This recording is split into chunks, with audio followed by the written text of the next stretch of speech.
morning po! Welcome po sa ating prayer covenant ngayong umaga. Samahan niyo po ako sa maikling panalangin bago tayo magpasimula sa ating maikling devotion.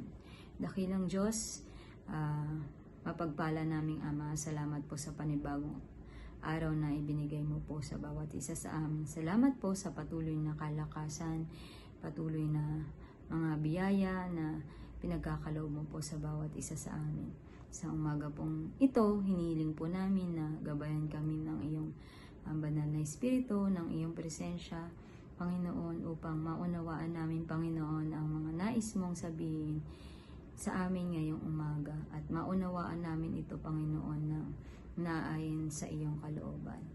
Ito lamang po ang aming dalangin sa pangalan ni Jesus na aming tagapagligtas. Amen. Ang atin pong scripture ngayong umaga ay matatagpuan sa Jeremias, Kabanata 2, mga talatang 4 hanggang 13. Ganito po ang sinasabi. Pakinggan ninyo ang pahayag ni Yahweh, mga anak ni Jacob, sambahayan ni Israel.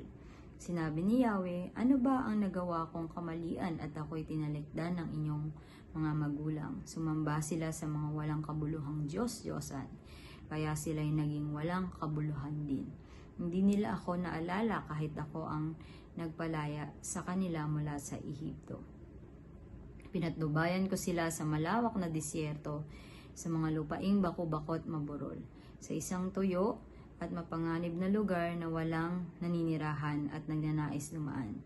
Dinala ko sila sa isang mayamang lupain upang tamasahin nila ang kasaganaan niyon. Ngunit dinungisan nila ang binigay kong lupain dahil sa karumal-dumal nilang mga gawain. Hindi man lang nagtanong ang mga pari, nasaan si Yahweh? Hindi ako nakilala ng mga dalubhasa sa kautusan. Hindi sumusunod sa aking mga pinuno. Nangangaral ang mga propeta sa pangalan ni Baal. Sumamba at naglingkod sa mga Diyos-Diyosan. Kaya't muli kong susumbatan ang aking bayan at uusigin ko hanggang kaapu-apuhan. Tumawid kang pakanluran hanggang Cyprus at magpadala ka patungong pasilangan hanggang Kedar. Makikita mo kung may nangyaring tulad nito kailanman. Mayroon bang bansa na nagpalit ng kanyang mga Diyos? Kahit na ang mga ito ay hindi naman talagang Diyos. Ngunit, ipinagpalit ako ng bayang aking pinarangalan, at sila'y sumamba sa mga Diyos-Diyosang wala namang kabutihang magagawa para sa kanila. Kaya manginig kayo sa takot, o kalangitan, manggilalas kayo at hilakbot. Akong si Yahweh ang nagsasalita. Dalawa ang kasalanan ng aking bayan. Dinalakuran nila ako na bukal na nagbibigay buhay, at humukay sila ng mga balon, ngunit mga balong butas na walang naiipong tubig. So, sa atin pong binasa, makita po natin dyan yung hinanakit ng ating Panginoon sa kanyang bayan. At sa pamigitan po ni Jeremias, hinarap ng Diyos ang kanyang bayan na sa masakit na katotohanan. Kahit na ginawa niya po ang lahat, pinalaya sila mula sa Ehipto, pinatnubayan sa ilang at dinala sa lupaing pangako. Ano po ang ginawa nila? Iniwan pa rin nila ang kanilang Diyos.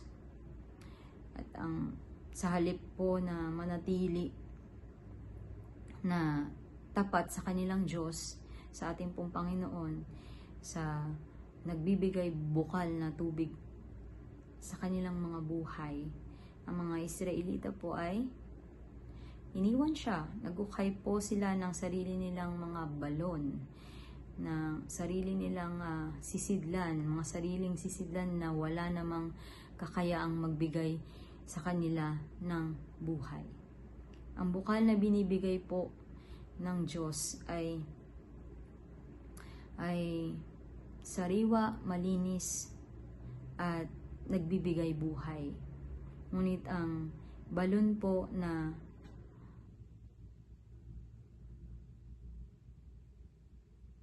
balong butas na walang naiipon namang tubig, ano po ang may bibigay nun sa kanila? Marumi, walang laman, at wala namang pakinabang. Ang ibig sabihin po ng Diyos dito ay, ako ang inyong pinagmulan, ang inyong buhay, ang lahat sa inyo. Pero po anong ginawa sa kanya? Pinalitan siya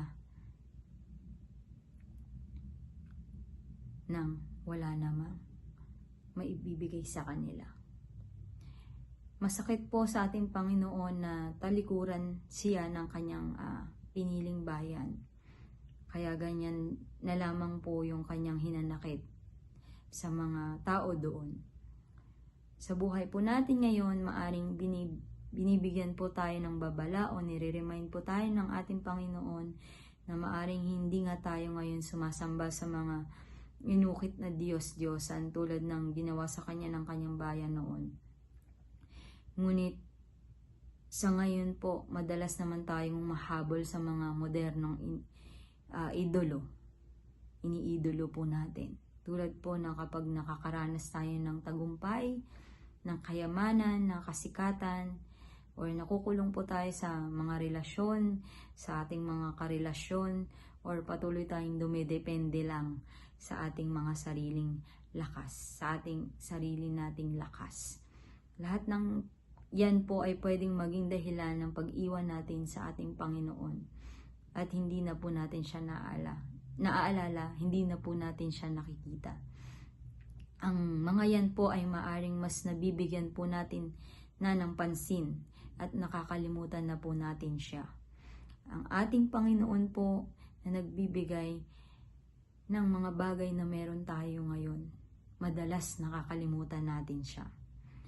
Ang mga bagay po na naghihiwalay sa ating Panginoon ay nakapagbibigay sa atin ng pansamantalang kasiyahan.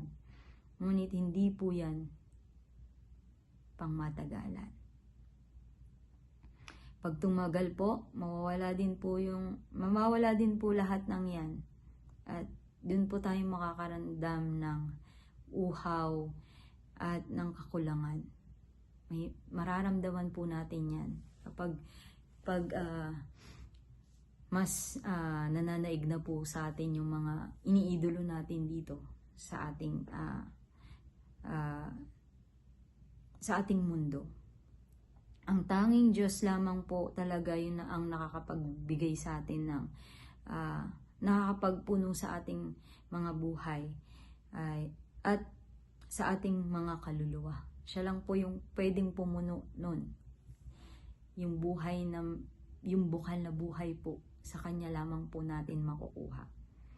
At ngayon po, nire-remind po na tayo ng Panginoon na wag po natin siyang kakalimutan.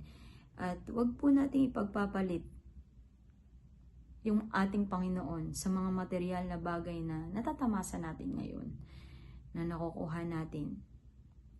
O dahil sa ginhawa na meron tayo, na pagpapalit po natin siya at hindi na po natin siya naaalala. Palagi po nating isipin na yung mga bagay na meron tayo ngayon ay bigay po ng ating Panginoon yan. Sa Kanya po galing lahat ng yan. Pinapaalala po niya po sa atin ngayon na sana huwag tayong matulad sa mga Israelita na matapos niyang ibigay yung mga bagay na para sa kanila, ay kinalimutan na siya at sumamba na sa iba't ibang Diyos-Diyosan. Tandaan po natin na marunong ding masaktan ang ating Diyos at marunong ding po siyang magalit. Kaya kaya niyang tanggalin yung mga bagay na meron tayo ngayon kung kakalimutan po natin siya. Kaya palagi po nating i-remind yung ating mga sarili na unahin po natin siya palagi. Dahil siya yung bukal ng tubig na magbibigay buhay sa atin. At palagi po nating iisipin na yung lahat ng bagay na meron tayo ngayon ay galing po lamang sa Kanya. Manatili po tayo sa Kanya at patuloy po natin siyang alalahanin palagi sa ating mga buhay. Tayo po ay manalangin. Panginoon, napagpala naming Ama, ang bukal na tubig ng aming mga buhay salamat po at patuloy mo kaming pinupuno ng iyong pagmamahal, ng iyong presensya. Patawarin mo po kami, Panginoon, sa mga oras na naguhukay kami ng mga sarili naming sisidlan, na mas inuuna namin ang iba, inuuna namin ang aming mga sarili, ang aming mga kasiyahan kaysa sa iyo.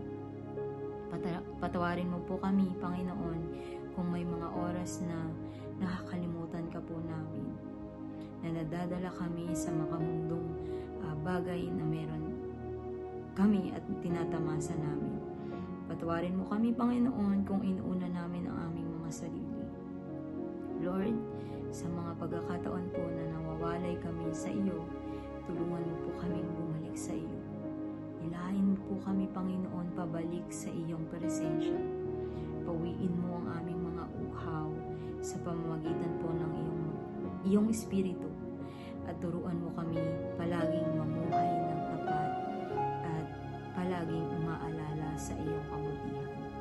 Lord, i-remind mo po kami palagi na ikaw lamang ang tanging makapagbibigay sa amin ng bukal na buhay.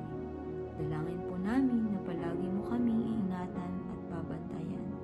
Ito lamang po ang aming panalangin sa pangalan ni Jesus na aming tagapagligtas. Amen. Good morning po. God bless.